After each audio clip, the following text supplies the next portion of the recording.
حضور فرماتے ہیں بہت لمبا تم نہ بھی نہ رونا، اگر مکھی کے یا مچھر کے پر کے برابر بھی تمہارے آنسو نکل گئے نا، میں اب اس سے زیادہ کیا آپ کی بارگاہ میں بات عرض کروں۔ حضور فرماتے ہیں ایک مکھی اور مچھر کے پر کے برابر بھی تیری آنکھ سے آنسو نکل آیا، شرط یہ ہے نکلے ریاکاری کے لیے نہیں، نکلے اللہ کی رضا کے لیے، اس کی خشیت میں نکلے۔ فرمایا اگر مکھی کے پر کے برابر بھی تو رو پڑا تو اللہ تعالیٰ تیرے لیے دوزخ سے آزادی لکھ دے گا۔ اور نبی پاک صلی اللہ تعالیٰ علیہ وسلم نے بیان فرمایا ہے، حضور فرماتے جو اللہ کے خوف سے رو پڑے نا، جس طرح بھینس بکری گائیں کے تھنوں سے نکلا ہوا دودھ دوبارہ تھنوں میں نہیں نہ جاتا، اسی طرح جو رب کی یاد میں رو پڑے وہ دوزخ میں نہیں جاتا۔ یہ مثال دیکھیں کیسی دی حضور نے سمجھانے کی۔ اگر کبھی رونا آئے اس کے لیے تنہائی کا انتخاب کریں، مجمع میں نہیں۔ ایک بندے کو حضرت عمر نے مجمع میں روتا دیکھا تو فرمایا یہ کام تو اکیلے میں کرتا، تیرے لیے برکت والا ہوتا، تیرے آنسو نکلیں، تیرے رخساروں پہ بہیں۔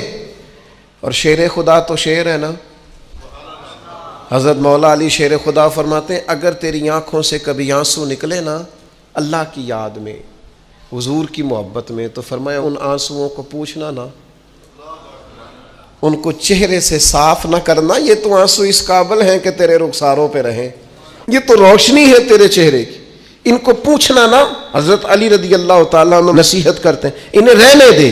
حضرت حیثم بن مالک رضی اللہ تعالیٰ عنہ فرماتے ہیں نبی پاک علیہ السلام خطبہ دے رہے تھے، تقریر فرما رہے تھے، حضور کی باتیں دلوں کے میل کچیل اتارتی چلی جا رہی تھیں۔